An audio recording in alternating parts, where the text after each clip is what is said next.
So now we've talked about the overview of photosynthesis, about how you're going to take carbon dioxide and water, convert it into sugar and oxygen. But in order to do that, you've got to have very, very specific components of the plant that sort of help in that process. Now I'm going to talk about a little about the leaf and the parts of the leaf, and I also need to talk a little about the nature of light in order to understand how this whole reaction is powered. I know this seems elementary, but I need to go over it real quick. There are 3 parts of the plant that we're concerned about in Intro Bio 101. The leaf, the stem, and the roots. The leaf is this broad part at the top. It's very flat in order to increase surface area to absorb more sunlight. The stem is attached to the leaves and allows for the movement of nutrients. And then the roots help pull up water and nutrients from the ground. What we're really worried about is the mesophyll of the leaf. Now the mesophyll is the inner part. This is where photosynthesis happens in the plant. This is a cross-section of the leaf. It's almost like you've sort of chopped the leaf in half and you're looking at it from the sideways on. You've got this top part here called the epidermis. The epidermis has some cells that secrete wax. Now what is wax? It's a lipid. So how's it going to react with water?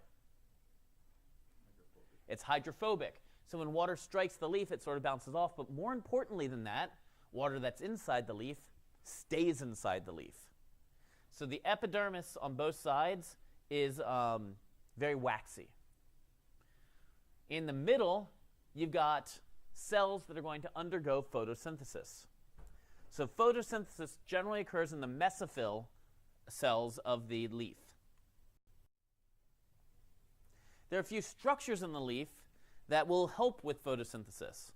One of them is the stoma, or the plural is stomata. These stoma are groups of cells that are going to open and close to allow carbon dioxide in and oxygen out. They're little mouths. Honestly, they look like mouths. Well, you'll see them under the scope when we do this lab.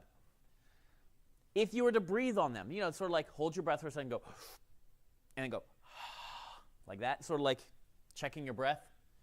If you do that to a plant, these little mouths open up and they suck in that carbon dioxide. The way they open up is the 2 cells, the guard cells on the sides, are going to swell up with water and push against each other so that they open. When there's not carbon dioxide present, they close. It's important to open and close because if they remained open all the time, water would get out, and plants need water to survive. That water loss is called transpiration. I should probably have bolded that word, but transpiration. Water leaving the plant through the stoma.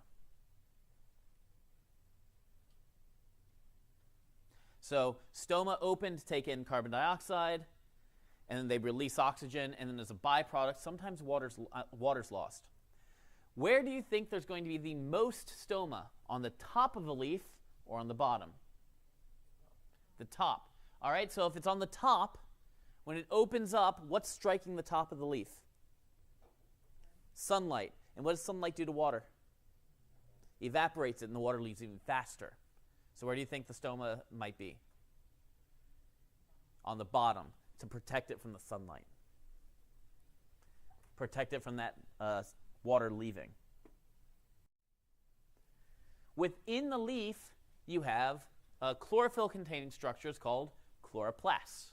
Now, if you remember the cell lecture, we talked a lot about chloroplasts. What do you remember about chloroplasts? They're green. They're the site of photosynthesis that are green. And tell me about their membranes. Double membrane bound. So in order for this photosynthesis to happen, you're going to need some stoma. You're going to need those cells of the mesophyll and chloroplasts in the cells.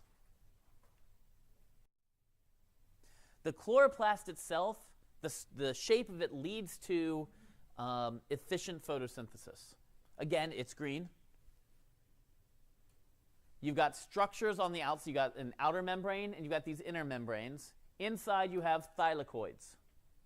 Thylakoids are where the magic happens. They're these sort of flattened disc shapes. Again, why do you have these disc shapes that are flat? Lots of twists and turns. What does that do? More surface area, because the more surface area you have, the more sunlight you can catch. The more sunlight you catch, the more reactions can happen. So when we're looking at this photosynthetic process, it's happening in the from the top, in the plant, in the leaves, in the mesophyll of the leaves, in the cells of the mesophyll, in the chloroplasts of the cells of the mesophyll, in the thylakoids of the chloroplasts of the cells of the mesophyll of the leaf of the plant. Do you guys know the song The Rattling Bog? Like when you were way younger? Now it's like, there's a limb on a branch. Was it a limb? No, wait. A twig on a branch, on a limb, on a tree, in a hole down in the Rattling Bog. It's like when you were really little. Yeah, it's like dun dun dun dun dun dun dun dun dun dun dun dun dun dun. Right. Nobody knows the whole song. You just know the da da da da da da da da. Sort of like that. It's a.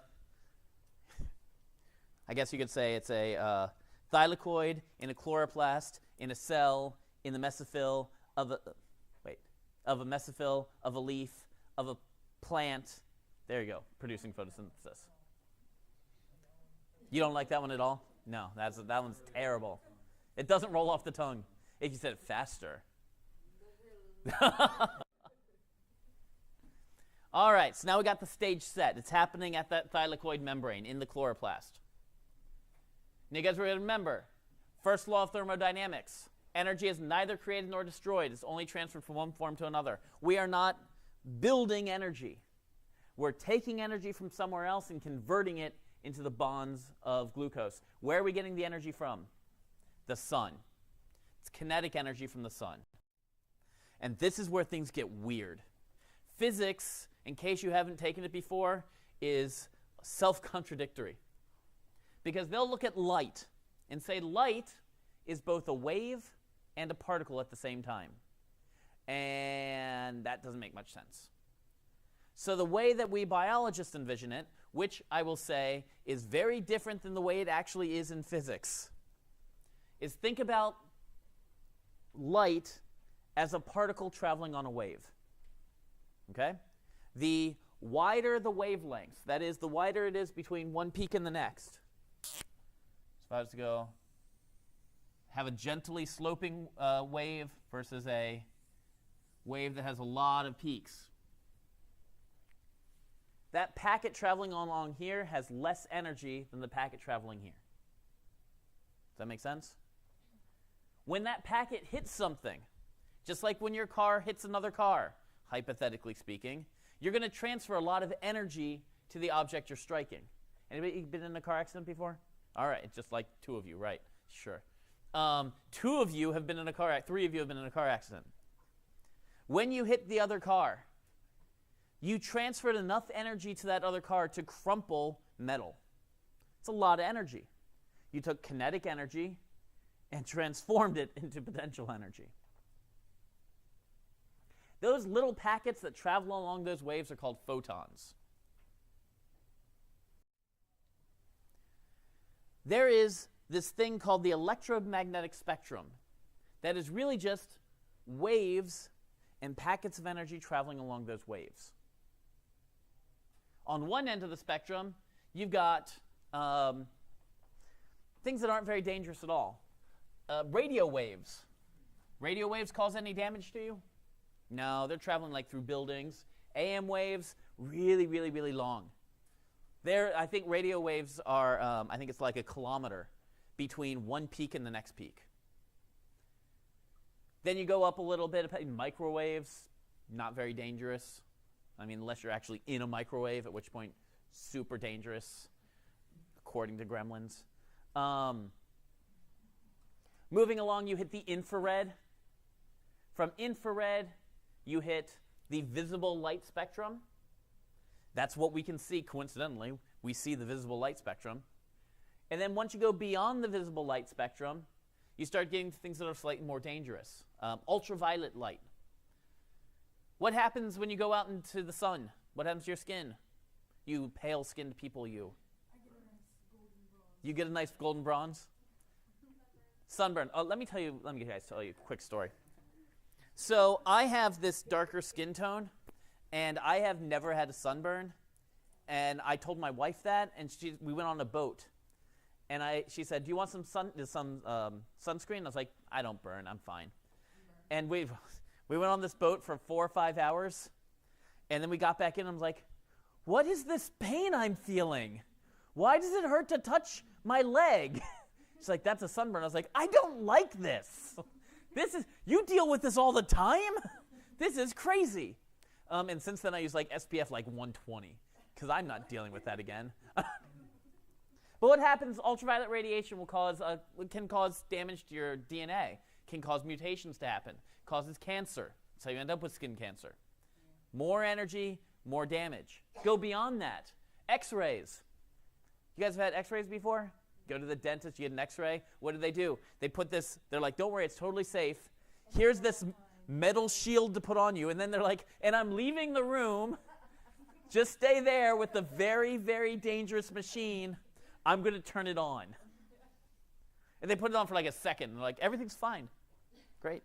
Now we can see your bones." Yeah, kind of messed up when you think about it. Beyond that, and there is a beyond that, you've got gamma radiation. Gamma radiation does two things. It kills you, or it turns you into a superhero, and there's no in between.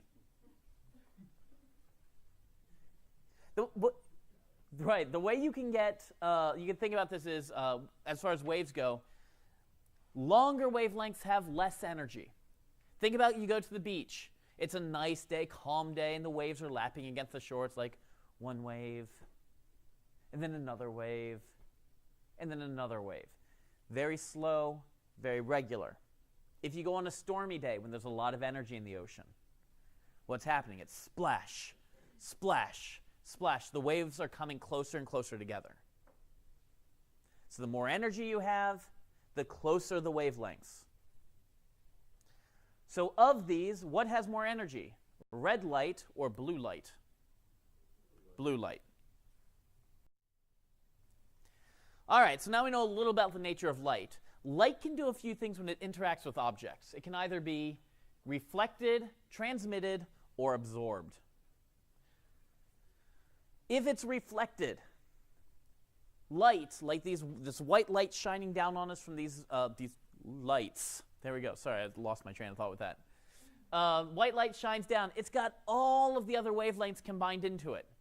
Red light, blue light, green light, all of them are combined in that white light that's shining down on you. When it hits you, it might be reflected. That's the color you see. Your eyes pick up what the wavelengths that are reflected off of objects. This is blue because the white light's shining on it, it's hitting it, and then the reds and greens are being absorbed, and the blue is being reflected off of it. My shirt is red. What color light's it reflecting? Red. What's it absorbing? Greens and blues. Does that make sense? So reflection's one thing. Absorbing is the other. As that light's coming down, it's got energy to it, right? It's on this wavelength.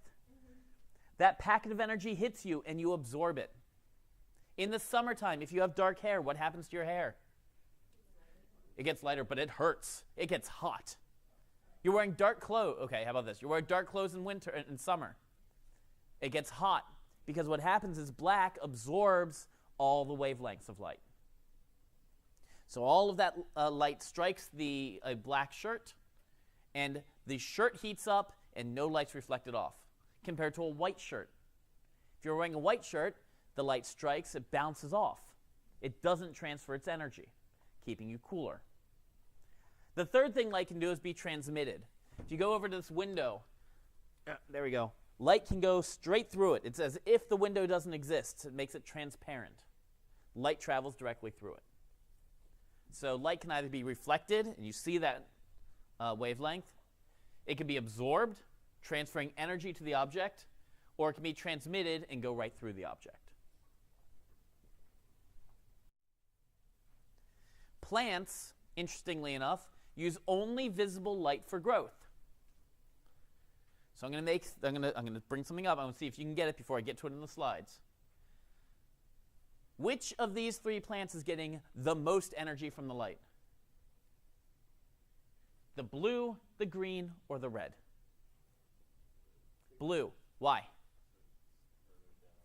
Right, the wavelengths are closer together with blue. Here's the harder question. Which is getting the next most amount of energy? The green or the red?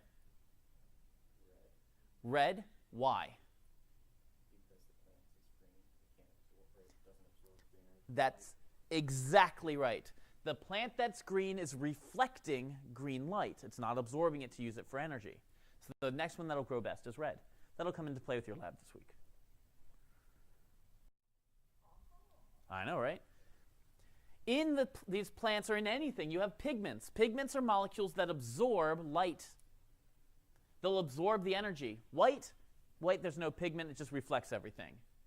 A cyan pigment might absorb red wavelengths and reflect the rest, making it this sort of greenish-blue color. Black absorbs everything, absorbs all of that energy, and doesn't reflect anything. What would you expect would be reflected with, I don't know, let's go with like a purple color. What's being reflected? And blue. What's being absorbed? Green. Does that make sense? So energy from the green is being absorbed, and the blue and the red is being reflected out. The reason I'm talking about this is because those pigments are going to play a major role in photosynthesis. Because what happens whenever you add energy to an atom? The electron gains velocity, and then what does it do? It moves away from the nucleus. So now you have a highly excited, energetic electron that can do some work. And that electron can be transferred from one molecule to the next. So as light strikes a pigment, the electron cloud expands, and now you have an electron that's ready to jump to another molecule to do some work. In plants, there are three pigments that we're really concerned with: chlorophyll A, chlorophyll B, and carotenoids. You've heard of chlorophyll before. What color is chlorophyll? Green. That means what color light is it reflecting? Green. What color is it absorbing? Red and blue. Carotenoids are like carrots. They're sort of oranges and reds. So what are they reflecting? Oranges and reds. What are they absorbing? Green and blue.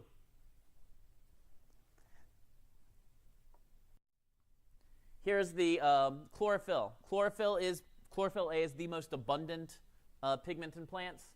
And if you look at this chart, it's going to absorb in the blue spectrum and absorb in the red and yellow spectrum. But what's happening here? It's not absorbing. So what's it doing? Reflecting. And what color is that? Green, which is why you see green plants, but the green light will not cause a plant to grow. Chlorophyll B isn't mentioned on this graph, but pretty much look at this. It'll look like there's slightly lower in the blue and slightly higher in the red, but still totally reflecting in the green. Because chlorophyll is what color again? Green, and that's what makes plants green. What color did you say the cyan color? Cyan is going to reflect blue and green and absorb red.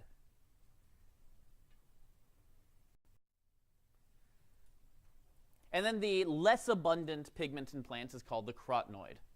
And I will be dead up front. I think the American pronunciation is carotenoid. Like beta carotene, yeah. That's exactly where it comes from.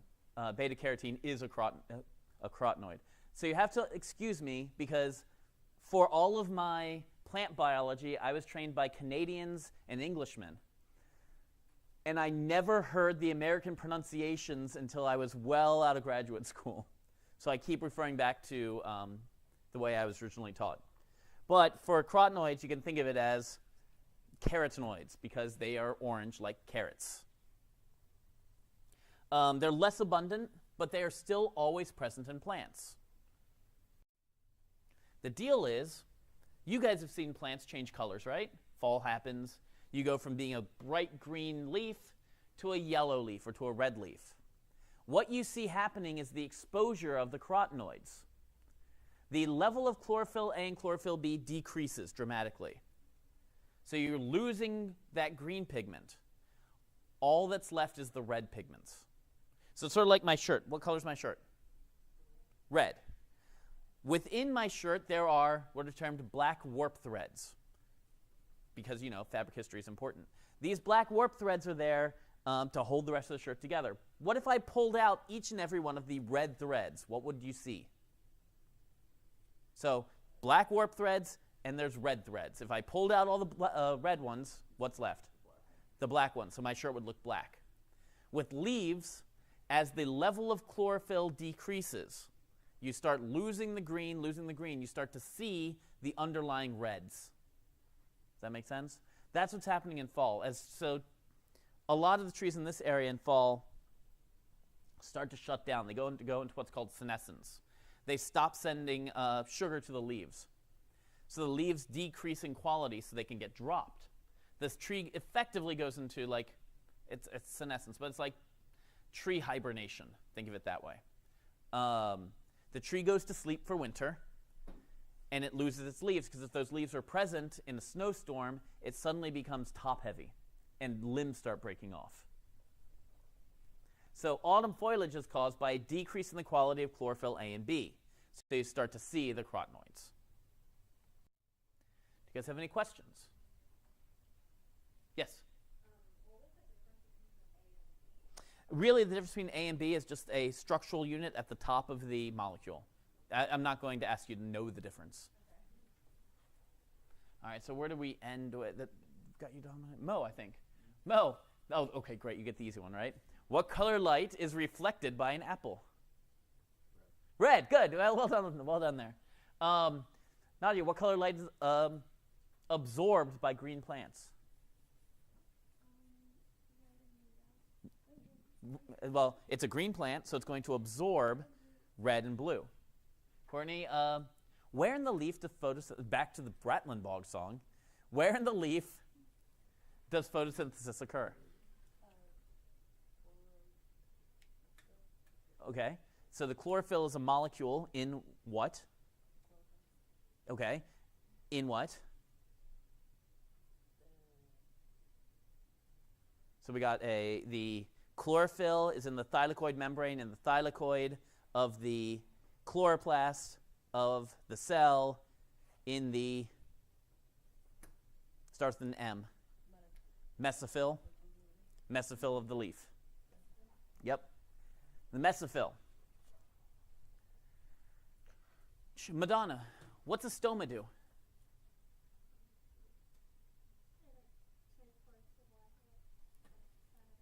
Right, so it's going to open or close in order to release release oxygen, take in carbon dioxide, and sometimes it releases water. So rather you get the hard one, because it's not one of these. What is it called when the plant releases water through its stoma? That is correct. Transpiration. And Hunter. All right, you got this. What's the point of the chloroplast? What does the chloroplast do? Yep, and what's the end result of photosynthesis? What are you making? It's taking the energy from the sun. You're converting it to the bonds of what? Actually, you got the first part. So, Michelle, you got the next part. Yes, you do. So you take the sun's energy. The plant is taking the sun's energy to make what? What does the plant make? You're using energy, and you're building the bonds of this big molecule. You got this. Think bigger picture. What's the point of what we were talking about today? Photosynthesis. And what is the synthesis part? What is it that you're making in photosynthesis? That's okay. It's okay. Let's see. No, James? What are you building in photosynthesis? Yes? Well, the plant uses it to build itself. Don't. Yvonne? That's it, yes, oxygen and sugar. It's okay, I knew you guys knew that. I think you were really thinking, it's got to be harder than that. But that's it, yeah, you're totally right, oxygen and sugar. You guys okay? Questions?